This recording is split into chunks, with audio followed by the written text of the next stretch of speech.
Hello, and welcome to the Vintage Reel Service Guides. In this video, we'll take a quick look at servicing a Penn 720 spinning reel. This is not a full step-by-step tutorial, but it will show the major stages: disassembly, cleaning, lubrication, and reassembly.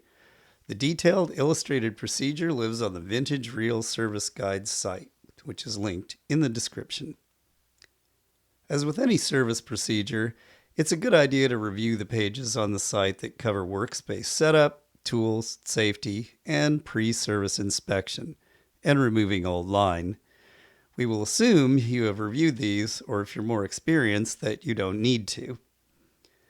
If you'd like to follow a detailed step-by-step version of this service with photos and part notes, you'll find the full Penn 720 procedure on the Vintage Reel Service Guides site, along with guides for other mid-priced American-made reels from the same era. This reel has already been serviced, so the old line has been removed, the spool cleaned, and fresh line has been wound on. This small strip of painter's tape holds the line in place while we work.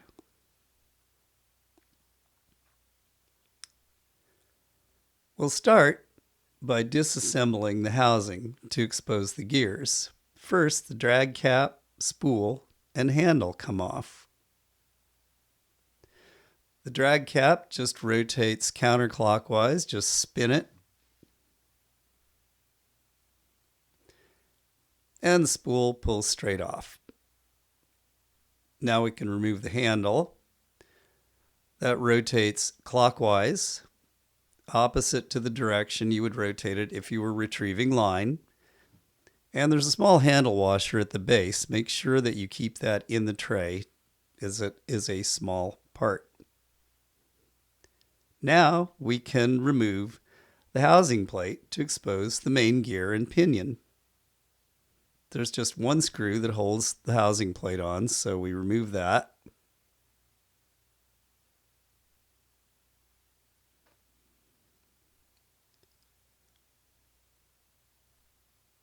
Then we use a plastic prying tool to pry off the housing plate, and we can finally get a look at the gears and see what kind of shape they're in. This reel's already been serviced, so the gears are clean, they've been lubricated, and they look good. Now we can remove the crosswind block and the spool shaft. So, with a pair of needle nose pliers, grasp the crosswind connector and just pull it straight out. Another small part. Make sure it stays in the tray.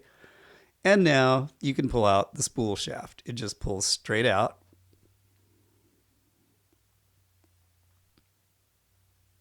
And now you can just lift the crosswind connector off of the face of the main gear.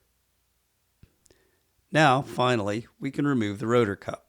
So hold on to the rotor cup and grab a 3/8 inch socket wrench. There is just one nut that holds the rotor cup on. It may be on there fairly tight.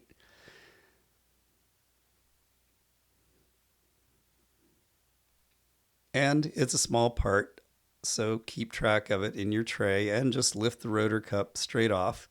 There's also a small washer in the rotor cup that needs to be kept track of, so put that back in the rotor cup and put the nut back in the rotor cup. So you've got all those parts together. Now we can disassemble the gears and clean and lubricate them.